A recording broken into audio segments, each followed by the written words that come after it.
Laipni lūdzam, mīļās sirdsdraudzenes. Kā jūs redzat, šoreiz mēs esam nedaudz savādākā formātā. Mēs esam manā dzīvoklī.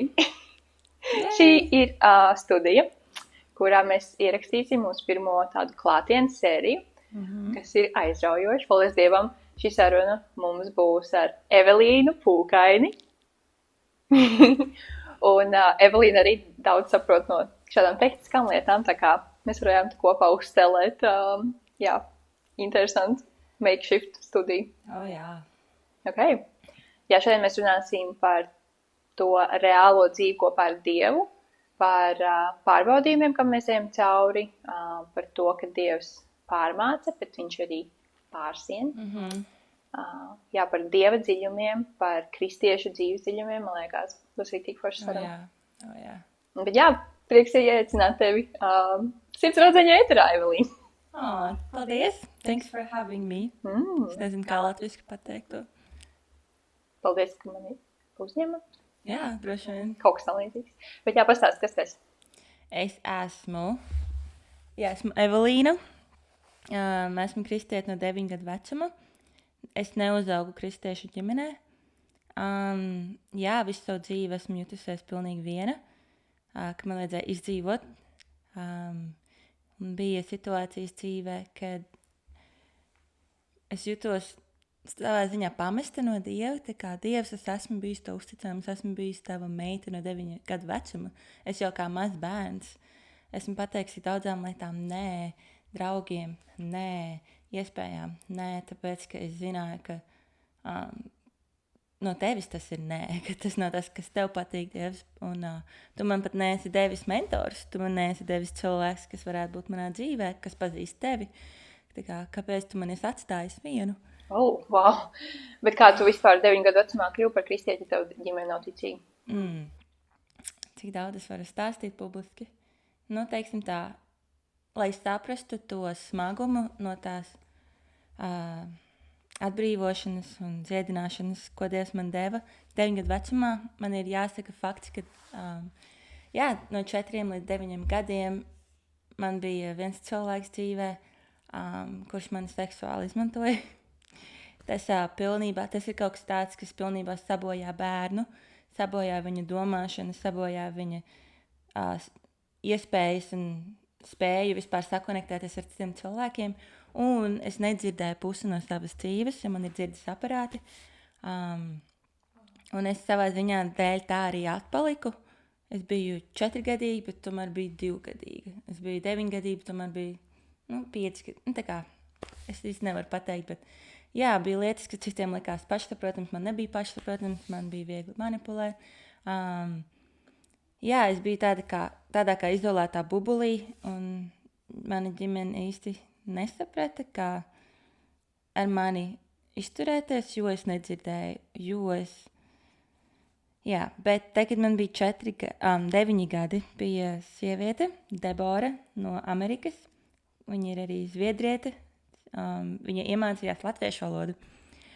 Un es viņai iekritu sirdī, ka man bija 4 gadi, un es atceros, ka viņa man dāvināja lietiņas, viņa man smaidīja, viņa bija ļoti smaidīga, vienmēr ļoti laipna, un es tā kā nevarēju saprast, kāpēc viņa tāda ir. Man likās tik dīvaini, bet 9 gadu vecumā man tikko bija nomirusi ome, mums bija bēres. Viņa pienāca pie manis, es spēlējos uz gultas, viņa tāda, Evelīna, tu gribi nožēlot grēkus? Man tāds, ok, es nezinu, ko tas nozīmē, un es tā kā pietupos pie gultas kopā ar viņu, un es tajā brīdī sajūtu Dieva klātbūtni, un es jutos tik pretīga, jo bērni, tas, kas notiek ar viņiem, arī ja vecāki izšķirās, bērni sāk vainot sevi, un es vainoju sevi par to, kas ar mani notika, un es jutos tik nevērtīga Dieva priekšā, tā kā, wow, tas ir Dievs, es runāju ar viņu. Man bija kaut kāds background par kristietību no katoļu baznīcas. Man māma man veda arī uz katoļu baznīcu, bet tas nav gluži tas. Un es nevarēju neko pateikt. Man bija sajūta, ka 20 minūtes neko nevarēju pateikt. Tas droši vien bija 2-5 minūtes, un Debora tāda, ok, es saku lūkšanu, vienkārši atkārto, un es atkārtoju to īso lūkšanu, nožēloju savus grēkus, aicināju Dievu savā dzīvē. Un tajā brīdī, kad mēs pateicām āmēn, man bija tāda sajūta, ka akmens novaļās no manīm. Es raudāju, es smēju, es jūtos tā kā maza spalviņa pacelāta, un es zinu, ka kopš tā brīža es saņēmu svēto garu. Man nebija mentora dzīvē, man nebija kristieši, man bija mana tante, bet viņa bija Amerikā. Viņa apprecēja amerikānieti, un tur, viņa nebija īsti pieejama. Bet svētais gars bija mans mācītājs, un es sapratu lietas, kuras neviens man nestāstīja. Es lasīju Bībeli, un es viņu sapratu. Es biju tik fascinēta par 9-gadīgs bērns, wow. Tas bija vairāk 12 Okay, gados. 12. Tas bija Tāpatās, wow, 12 tik un tā, gados. tāds ir mans uzaugšanas stāsts. Wow. Un tālāk tavs ceļš ar Dievu, tā kā tu vienkārši Dievs tev pats mācīja un gāja tev līdzās visās lietās? Es atkritu 14-15 gadu vecumā, kad es sāku stāstīt 7. klasē visam par Dievu. Man tik ļoti dega sirds, es sāku stāstīt par Dievu. Un tad sākās pretestība, cilvēki arvien vairāk man apcēla. Mani jau apcēla. Bija tā, ka arī puiši mani dejošanā sita aiz skolotājas muguras. Viņi diezgan veiksmīgi mani sita tā, ka, ja es situ pretī, tad skolotāja pamanīja, ka es situ pretī. Un tāds, ka tas taisnīgums arī bija sašķobīts manā dzīvē. Un tad dēļ tā, ka es biju tik ļoti atstumta no sabiedrības, dēļ tā, ka stāstīju par Dievu, es atceros, ka es noslēdzos, es nevarēju paskatīties cilvēkiem acīs kādu pusgadu. Un es ļoti atkritu no Dieva. Bet es īsti neatceros, kad es atgriezos, droši vien 19 gadu vecumā, kad devos uz Bībeles skolu, par kuru samaksāja citi cilvēki, visas 7,000 eiro, kur man nebija. Dievs man ielika sirdī doties Bībeles skolu Vācijā, bet man nebija tādas naudas, strādāja McDonaldā. Man alga bija 2,7 eiro uz rokas. Tajā es nevarēju, stundā. Un es nevarēju atļauties, un amerikāņu ģimene samaksāja par mani. Un tā es atgāju atpakaļ. Wow. Tu esi gājuši cauri, daudzām grūtām lietām. Un tad, mans jautājums ir, kāpēc kristieša dzīve, arī tad, kad tu kļūsi par kristieti, vai ne, tāpat tās tu atkriti, vai ne, tad droši vien gāji cauri kaut kādām grūtībām. Kāpēc mūsu dzīve nav rožaina un saulaina? Tikai tāpēc, ka mēs esam kristieši. Tāpēc, ka Dievam neinteresē mūsu komforts, viņš ir ieinteresēts mūsu raksturā. Un, ja mēs lasām Bībeli, mēs lasām, ka izrēlieši viņi dzīvoja komfortā. Dievs viņam deva visu, viņiem bija apsolītā zeme, kur plūda piens un medus, viņiem bija vīns, viņiem bija valstība, un viņi pilnībā atkrita no Dieva. Un cilvēki, kur dzīvo komfortā, viņi neapzinās savu nabadzīgumu, kā Matejs 6, Dievs saka, svētīgi tie, kas ir garā nabagi, jo tiem ir debesu valstība. Un, ja mēs dzīvojam komfortā, mēs nemaz neredzam, ka mums deg elle, kad mēs slīdam lejā, ka mums vajadzīga palīdzība. Tāpēc arī Dievs nedod mums vieglu dzīvi. Daudziem, man liekas, kristiešiem liekas, vai arī īstenībā kristieši saprot to realitāti, ka tu nedzīvos tagad savu labāko. Tādā ziņā, ka tu nedzīvos labklājībā, vai ne? Īsti kristietis zina, ka dzīve nāk ar pievienoto vērtību, kas bieži vien izpaužas caur grūtībām, caur raksturu rūdīšanu, caur ciešanām, zaudējumiem, tam līdzīgi.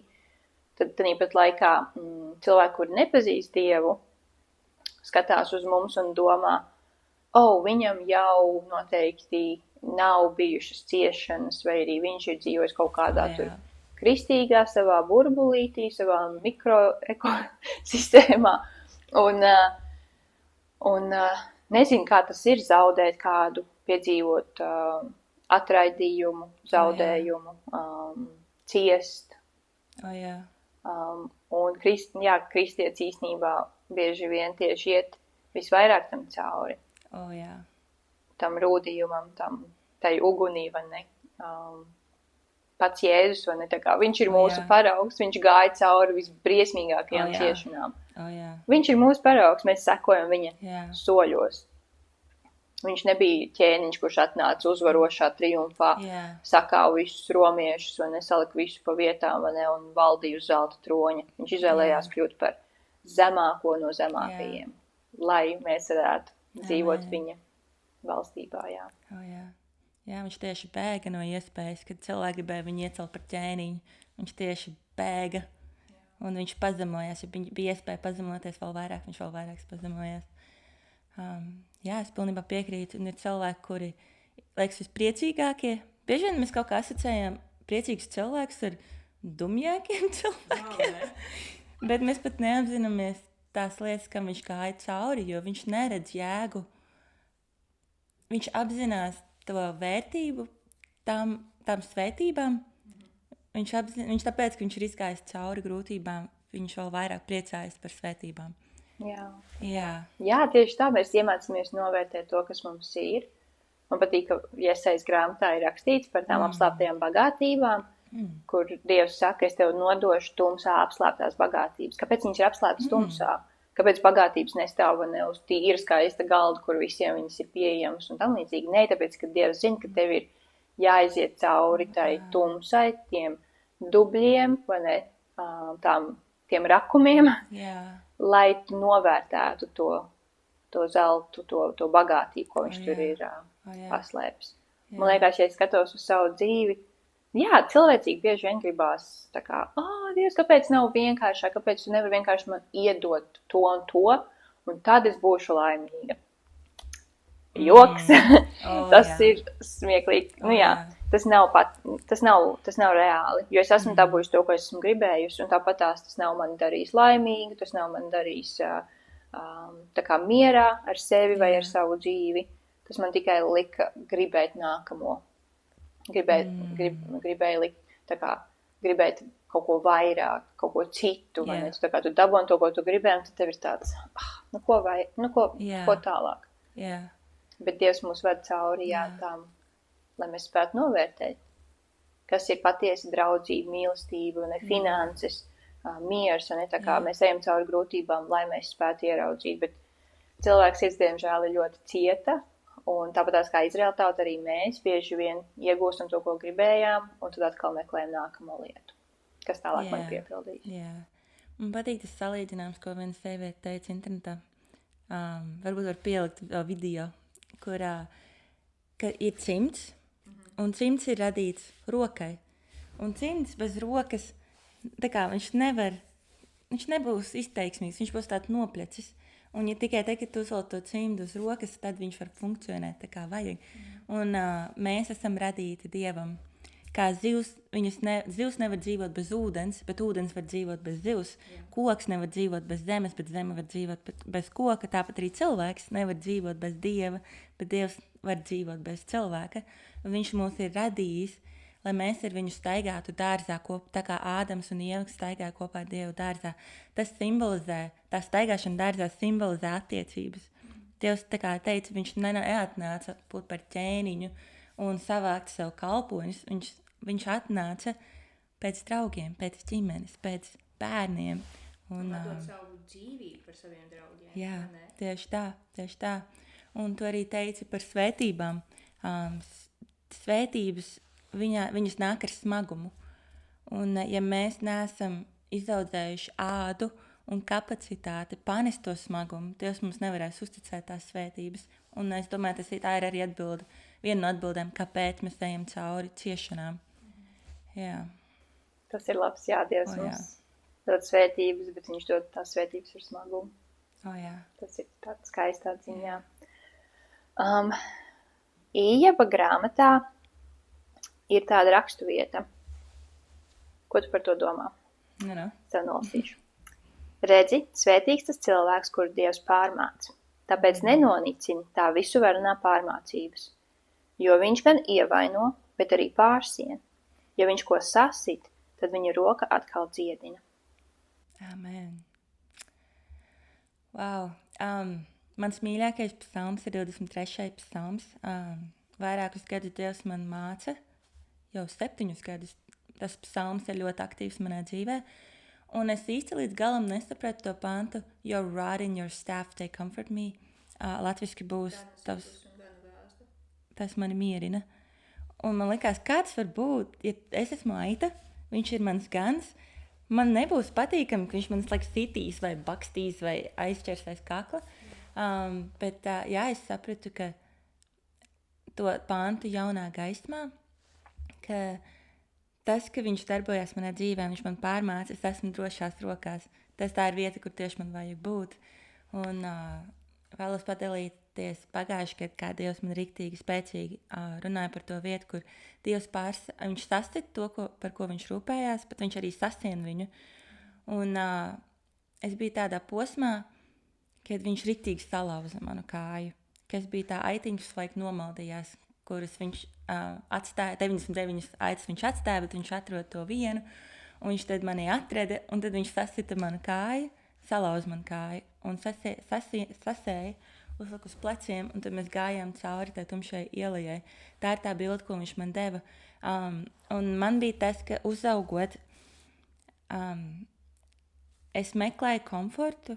Kad mēs atrodamies situācijā, kas mūs traumatizē, mēs nevaram fiziski izbēgt. Un līdz ar to mēs izbēgam mentāli. Un bieži vien šādā veidā, kad mēs esam tādās traumatiskās situācijās, mums notiek dvēseles sašķelšanās. Un tas ir tas, kā es disonējos citā vidē, fantāziju pasaulē, ka es sāku domāt par nākotni, par nākotnes vīru, par visiem Dieva apsolījumiem. Un es radu komfortu, domājot par Dieva apsolījumiem vairāk nekā par pašu Dievu. Dievs nebija mans komforts, bet tās reizes, kad domāju par Dieva apsolījumiem. Un tas jau bija tik tālu izaudzis, ka tas jau bija tā kā atkarība, tā kā vēzis manī, no kura Dievam vajadzēja mani atbrīvot, jo citādi es nebūtu varējusi pilnībā nodoties viņam. Un es iekļuvu attiecībās, viņš bija tas čalis, kuru Dievs man uzrādīja, tas bija Dievs, kurš man uzrādīja, tas bija Dievs, kurš man parādīja zīmes par viņu, un bija brīdis, kad es vairs negribēju iet tālāk tās attiecībās, bet Dievs bija tas, kurš teica, nē, Evelīna, viņš ir labs vīrietis, var uzticēties man, var uzticēties viņam, un es turpināju runāt, un man tik ātri saslēdzās, ka, vau, šis ir čalis, kurš gribētu apprecēt, un tas attiecības nebija ilgas, un tas izklausās naivi, bet esmu cilvēks, kurš zina, ko es gribu. Es ļoti reti, kad domāju otro reizi, jo uzreiz zinu, ko es gribu. Un, es ļoti pieķēros viņam, un tad tās attiecības izjuka. Un tad es atceros, kā es gulēju universitātē uz tumsā, uz netīras stultas grīdas visu lekcijas laiku, un es vienkārši nespēju noticēt, kas ar mani notika. Es nespēju noticēt, cik ļoti es jutos nodota no Dieva.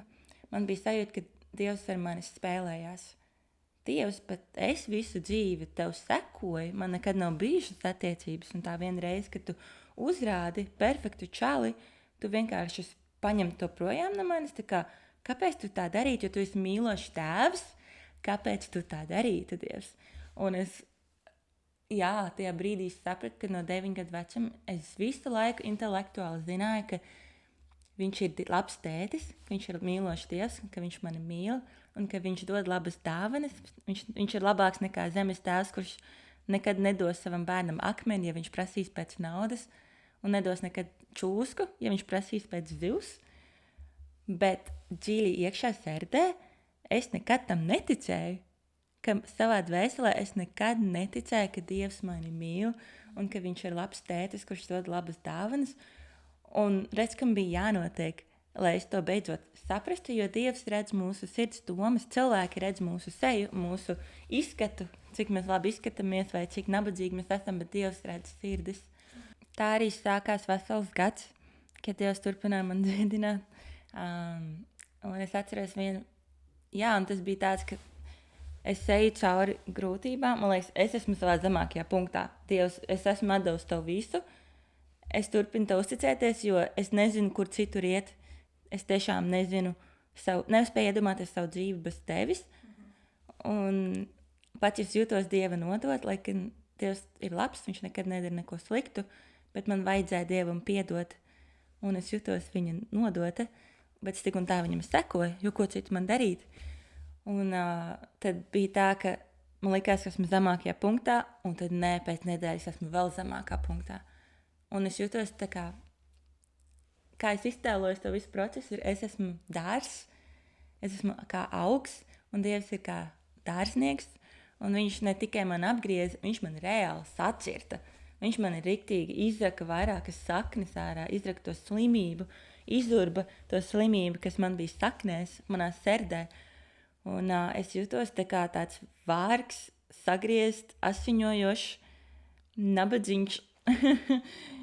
Es jutos tik jēla, un es visu laiku asiņoju, garīgi, es asiņoju. Un es tik ļoti sāpēju, un katru rītu, kad es pamodos, pirmā sekundes bija, ir ok, un pēc dažām sekundēm tāds kā smagums, tāds kā uguns, vienkārši man sāk spiest pie zemes, un vienkārši tāds, es negribu celties, es negribu iet uz skolu, es negribu neko darīt, kāda jēga.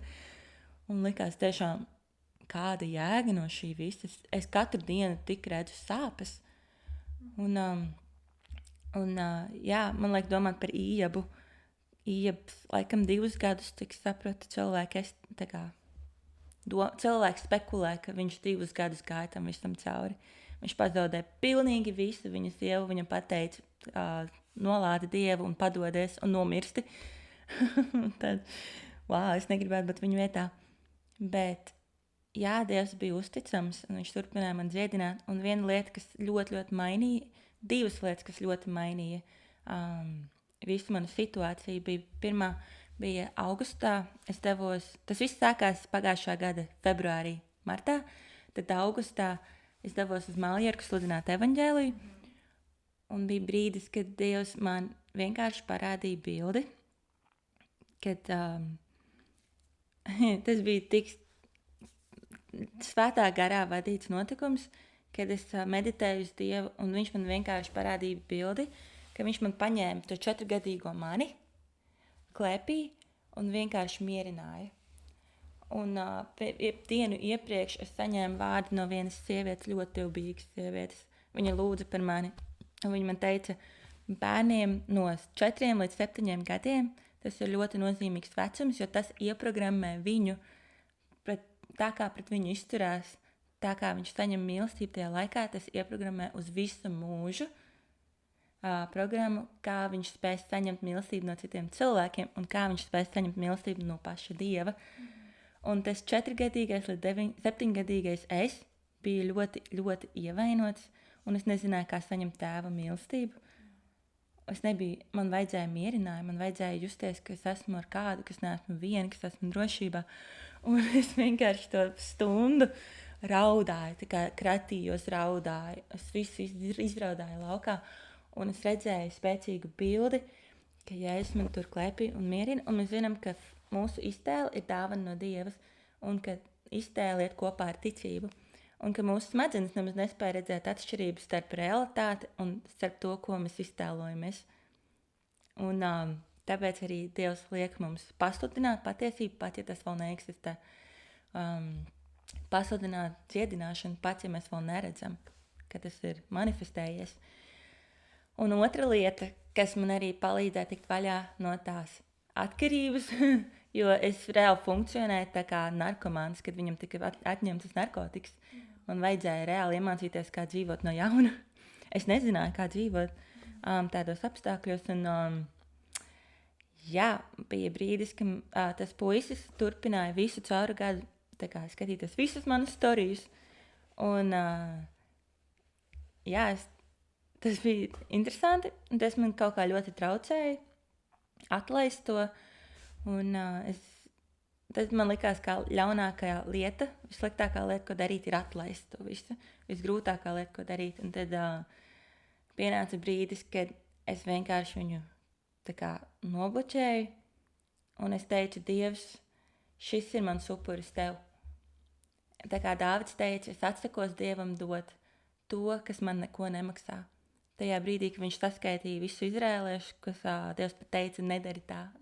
Tādā ziņā Dāvids grēkoja. Tas ir 2. ķēniņa grāmatā beigās, laikam. Un laiku grāmata beigās. Jā, kad viņš grēkoja, līdz ar to Dievs deva Dāvidam 3 opcijas. Vai nu būs mēris, vai nu būs eņģelis, kurš dažu dienu laikā nogalinās vairākus izrēliešus, vai arī, ka viņš atkal būs izsūtīts, vajāts, tā kā viņš bija vajāts no sava dēla. Un viņš izvēlējās to navigo eņģeli, kas nogalināja trešdaļu izrēliešus, bet tad Dāvids deva to upuri, grēka nošaules upuri, un viņam bija nauda, viņš varēja atļauties tos upurus, bet viņš upurēja vēl vairāk. Un tad viņš teica, es atsakos upurēt to, kas man neko nemaksā. Un tad es pirmo reizi tā praktiski izbaudīju un sapratu, iemācījos, kā tas ir, ka tu atdod Dievam savas sirds vēlmes. Delight in the Lord and he will give you the desires of your heart. Meklē vispirms debesu valstību un vispārējās lietas tev tiks padotas. Jā. Un man vajadzēja sadedzināt uz manas sirds altāra to vēlmi un nomirt sev, paņemt to krustu un sekot Jēzum. Un tā bija tāda pirmā īstā reize. Un tagad es jūtos ļoti, ļoti dziedināta. Es jūtos daudz citādāk. Es atskatos atpakaļ un man tāds paldies Dievam, ka tās attiecības nenostrādāja. Paldies Dievam, ka es ieraudzīju sevi jaunā gaismā. Paldies Dievam. Wow, slavu Dievu.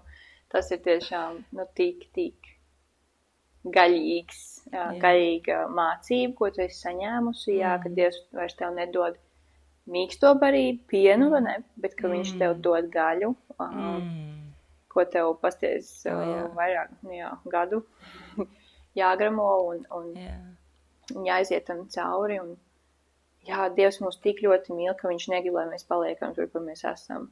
Viņš mūs aicina ārā no saviem, tā kā dziesmās saka, ārā no saviem zārkiem, no savām kapenēm, vai ne, tā kā ejiet ārā, vai ne, un dzīvojiet kā dzīvi cilvēki, nevis kā miruši.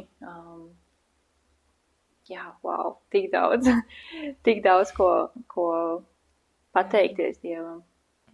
Par to, ka viņš tevi vadīs, un tevi pazīt, un redzēt to, ka tu dzīvo ar to smagumu un ar to vieglumu.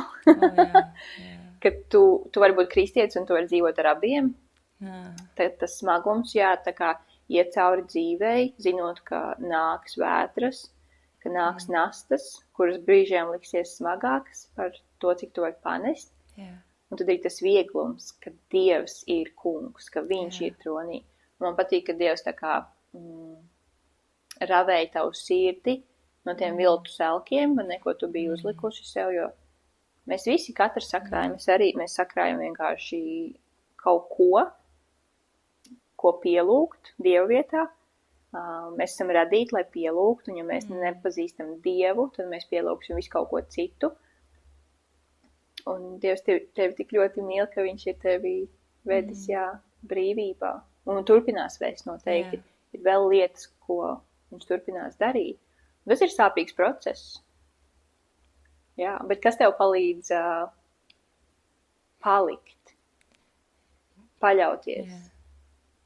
Nepadoties tā kā. Zini kā, Ieps arī viņš varēja nospļauties, ko es te vispār te tagad daru, lai tas Dievs iet, vai ne, 3 mājas tālāk, es tagad iešu savā zaudējumā, savā traģēdijā, vai ne, un tā kā palikšu tur. Bet kas tev palīdz, skatīties uz Dievu tajos grūtumos? Runājot par Ievu, viņš sākumā teica, Dievs dod, Dievs ņem, es turpināšu pielūgt Dievu, viņš ir slavēts, bet ir nolādēta tā diena, kas esmu piedzimis. Bet mēs varam lasīt pašās beigās, kad Dievs tiešām padevās. Kad viņam bija viss, atnāca viņa draugi tā vietā, lai viņu mierinātu. Mēs varam arī pateikt kristiešu draugi.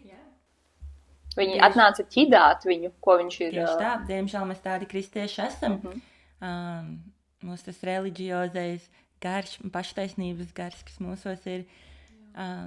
Mēs tiešām tiesājam cilvēkus, nosodam citus, mēs nesaprotam to situāciju. Un bieži vien ciešanas mūsu dzīvē nav dēļ mums, kā tas aklais vīrietis, par kuru Jēzus mācekļi teica, kāpēc viņš ir akls, vai viņa vecāki ir grēkojuši, vai viņš pats ir grēkojis. Un Jēzus teica, nē, neviens no otrs, tas viss notiek, lai tiktu pagodināts Dievs.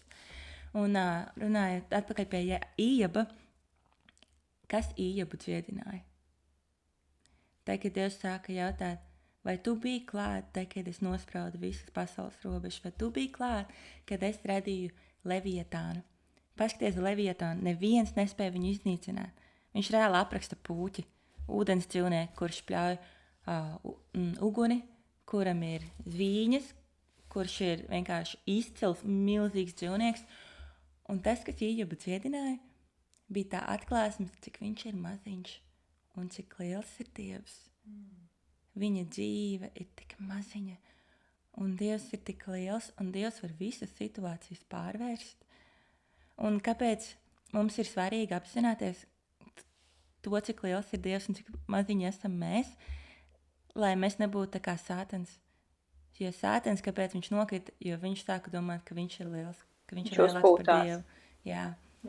Un tas, ka mēs apzināmies, ka Dievs ir lielāks un ka viņš ir mūsu pusē un ka mēs esam drošībā pie viņa, tas mūs dziedina. Tik interesanti. Un tāpēc arī man bija tas, kad es sapratu, cik es esmu maziņa, ka kontrolēt savu dzīvi ir tik nenozīmīgi, bet cik liels ir Dievs, cik viņš ir varens, un tā atklāsme nenāk uzreiz, tas nāk ar mazām lietiņām mūsu dzīvē, maziem kritēniem, mazām dziedināšanām.